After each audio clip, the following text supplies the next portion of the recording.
5,75,00,000 টাকার বাড়ি অনুমোদন করেছে। খুব শিগগিরই কাজ শুরু হবে। আগামী দিন আমাদের এই সিজার শুরু হবে। আমরা যেমন ইলেকট্রিক চুল্লি করতে পেরেছি, সিজার করলাম। আরো আধুনিক বেলডাঙ্গা ব্লক প্রাথমিক হাসপাতাল, রেফারের ঝুঁকি কমাতে বিশেষ পরিষেবা চালু। আধুনিক প্রযুক্তির 6 শয্যার HDU type emergency observation ward, OPD complex এবং সিজারিয়ান সেকশন পরিষেবার সূচনা বৃহস্পতিবার ফিতে কেটে উদ্বোধন করলেন মুর্শিদাবাদ জেলা মুখ্য স্বাস্থ্য আধিকারিক ডক্টর সন্দীপ সান্যাল। বেলডাঙ্গার বিধায়ক হাসানুজ্জামান শেখ, বেলডাঙ্গা পৌরসভার চেয়ারম্যান অনুরাধা হাজরা ব্যানার্জি ছিলেন ব্লক স্বাস্থ্য আধিকারিক সহ অন্যান্য জনপ্রতিনিধিরাও। বেলডাঙ্গা হাসপাতাল নিয়ে কি পরিকল্পনা জেলা স্বাস্থ্য দপ্তরের? সমস্ত রকম যন্ত্রপাতির সাপোর্ট এই বেলডাঙ্গা হসপিটালে দিচ্ছি, দেব, আগামী দিনও পাবেন। আপনারা দেখবেন আমাদের যে বেডগুলো আমরা দিয়েছি ইমার্জেন্সি অবজারভেশন বেড, প্রত্যেকটাই দামি এবং আধুনিক প্রযুক্তি দিয়ে তৈরি। প্রত্যেকটা বেডে মনিটর থাকবে। আপনাদের এখানে আমরা একটা নতুন করে ট্রায়াজ রুম বলি, আমরা রুগীর গুরুত্ব অনুযায়ী তাকে নির্ধারিত করার জন্য আমরা করি, সেই ধরনের ইমার্জেন্সি এখানে চালু করছি।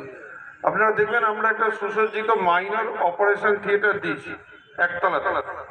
এই অপারেশন থিয়েটারে যখন যেটা আসবে, ফ্র্যাকচার হোক, এমনি রিডাকশন হোক, তার সেলাই হোক, গুরুতর জখম রুগীকে যাতে এখানে চিকিৎসা করা যায় তার ব্যবস্থা করলাম। আমাদের বিধায়ক সাহেব আমাদের এই একতলার জন্য অনেকগুলো বাতানুকূল যন্ত্র দিয়েছে। সরকারি হাসপাতালে সিজারিয়ান সেকশন চালু হচ্ছে।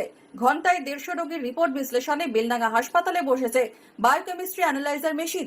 আগামী দিনে আরো আধুনিক পরিষেবা চালুর আশ্বাস দিয়েছেন জেলা মুখ্য স্বাস্থ্য আধিকারিক। মাননীয় বিধায়কের এটা দীর্ঘদিনের দাবি ছিল যে এখানে সিজার যাতে চালু হয়, আমরা সেই জন্য গাইনিকোলজিস্ট অ্যানেস্থেটিস্ট আমরা পোস্টিং দিচ্ছি। আগামী দিনে আমরা সিজার এখানে চালু করতে খুব শিগগিরই, ওটিটার কাজ হচ্ছে। রেফারের ঝুঁকি কি কমবে? বেলডাঙ্গাবাসীর স্বাস্থ্য পরিষেবা নিয়ে কি বললেন জনপ্রতিনিধিরা? বেলডাঙ্গা থেকে কোনো রুগীকে রেফার হতে পারে হবে না, মহারাষ্ট্র এটা আমি দায়িত্ব নিয়ে নেব। সাধারণ মানুষ আমরা বেলডাঙ্গায় আমরা চিকিৎসা করাতে পারবো। সাধারণ মানুষ কতটা উপকৃত হবে?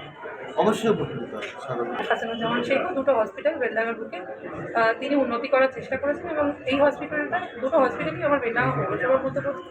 তো সেই পৌরপ্রধান হিসাবে আমি এটাই বলবো যে মানুষের জন্য মানুষের পাশে থাকাই যেখানে সরকারের কর্তব্য, সেখানে মানুষের আজকে একটা কাজ হলে মানুষ এটারও উপকৃত হবে।